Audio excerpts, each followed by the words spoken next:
Dans cette vidéo, je voudrais dégager quelques notions de base sur les périmètres et sur les aires. Je pense que tu as déjà entendu parler de tout ça, mais bon, ça ne sera pas inutile de se rafraîchir la mémoire, donc je vais reparler un petit peu rapidement de ça. Donc, je vais parler des périmètres, je vais en parler de ce côté-là, et puis je vais mettre tout ce qui concerne les aires de ce côté-là. Alors le périmètre d'une forme, d'une figure, ben, c'est tout simplement la longueur de son contour en fait. Donc si on peut très bien imaginer qu'on ait un champ par exemple et qu'on doive mettre une clôture tout autour.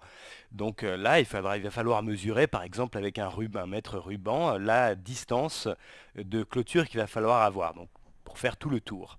Donc on va prendre un exemple, on va dessiner un rectangle, ce qui est une forme assez simple. Voilà, donc un rectangle, qu'est-ce que c'est? Ben, c'est une forme qui a quatre côtés et puis quatre angles droits. Quatre côtés, quatre angles droits. Et puis on sait que les côtés opposés ont même mesure, donc celui-là, il a la même longueur que celui-ci, et celui-ci, il a la même longueur que celui-ci. Voilà. Bon, je vais nommer les sommets pour que ce soit un peu plus facile.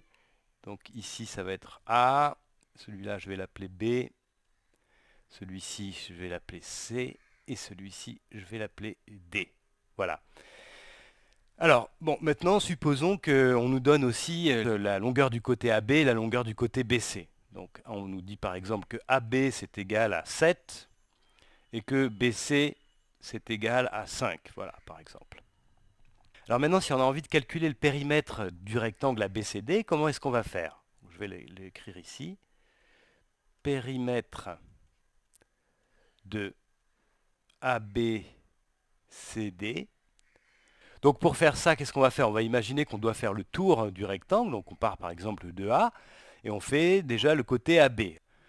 Alors quand on fait le côté AB, en fait on nous dit que le AB mesure 7. Donc si on fait le côté AB, on a fait une distance de 7. Donc ça c'est déjà une première chose. Ensuite il faut faire, on est arrivé en B, on doit aller jusqu'en C. Donc on va faire le côté BC. Celui-ci mesure 5. Donc je dois ajouter 5. Et puis je suis arrivé en C, donc je dois encore aller jusqu'en D déjà. Et ça, ben, je sais que c'est la même chose, la même distance que le côté AB. Hein, le côté DC ou CD a la même longueur que le côté AB, donc c'est 7 aussi. Donc je dois encore ajouter 7. Donc là je suis arrivé en D et je dois encore faire la longueur DA ou AD, c'est la même chose, qui mesure 5, exactement comme le côté BC. Alors, voilà, donc je dois ajouter encore 5. Alors maintenant, il suffit que je fasse cette addition. 7 plus 5, ça fait 12, plus 7, 19, plus 5, 24. Ou alors j'aurais pu aussi calculer, ici c'est 12, ici c'est 12, donc 12 plus 12, ça fait bien 24. Voilà, donc j'ai facilement calculé le périmètre du rectangle ABCD. Bon, on pourrait faire la même chose avec une autre figure. Par exemple, si on a un carré, je vais dessiner un carré. Je vais essayer de dessiner un carré à peu près joli. Voilà. Donc un carré, qu'est-ce que c'est? C'est une figure c'est un cas particulier de rectangle. C'est une figure qui a quatre côtés avec quatre angles droits. Et puis tous les côtés ont la même longueur. Donc je vais le nommer ici A, B, C, D. Et puis tous les côtés ont la même longueur. Donc ce côté-là, il a la même longueur que celui-ci, qui a la même longueur que celui-ci et qui a la même longueur que celui-ci. Voilà, les quatre côtés ont la même longueur. Du coup, je peux appeler x la longueur de chaque côté. Donc si j'ai x ici, j'ai x ici aussi, puis x ici aussi, puis x ici aussi. Voilà. Bon, je préfère écrire que c'est un carré. Hein. Voilà, cette figure-là, c'est un carré. Et puis si on connaît le périmètre de ce carré, alors par exemple, on va dire que ce carré, il a un périmètre un périmètre de 36 par exemple, eh bien, on va pouvoir déterminer la longueur du côté, la longueur de chaque côté. Alors, effectivement, comment est-ce qu'on peut faire ça? Ben, le périmètre du carré, ben, c'est cette longueur-là, plus cette longueur-là, plus cette longueur-là, plus cette longueur-là, c'est-à-dire x plus x plus x plus x, c'est-à-dire 4x. Donc, on sait que 4x est égal à 36. Donc, je vais écrire tout ça. Donc, le périmètre, c'est x plus x plus x plus x, c'est-à-dire 4x. Et ça, eh bien, c'est égal à 36. C'est ce qu'on nous donne ici. Hein. C'est 36 qui est donné ici, puisque c'est le périmètre on nous dit que c'est le périmètre du carré.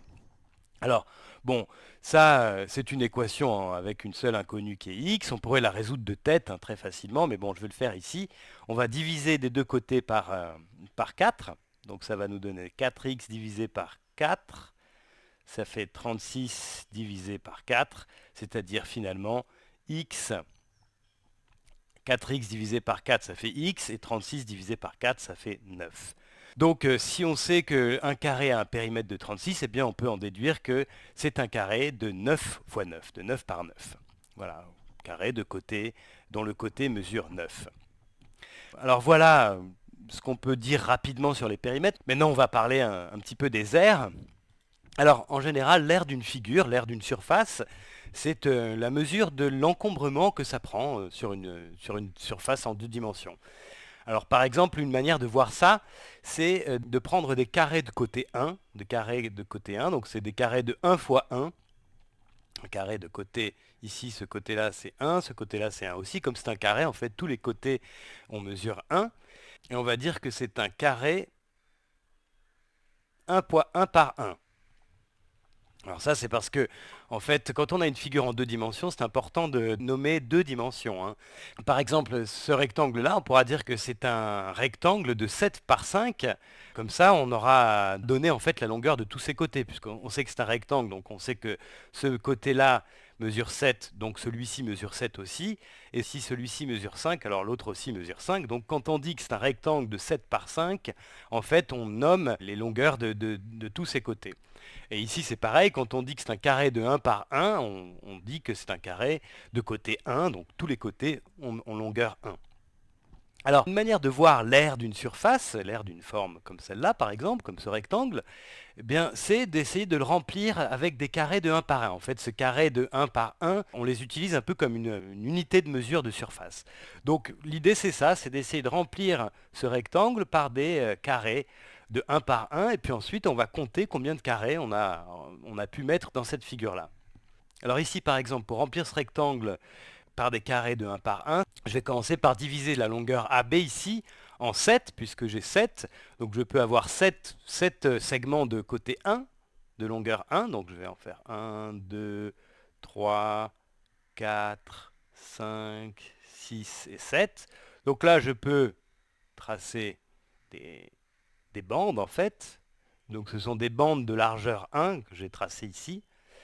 Et puis ensuite, donc celle-là n'est pas très belle. Bon, c'est pas très joliment fait, hein. Toutes les longueurs, les largeurs ici de chaque bande doivent être les mêmes, hein, normalement. Elles font toutes 1. Donc je vais l'écrire ici. Et puis je vais faire la même chose. Maintenant, je vais diviser la hauteur de ce rectangle.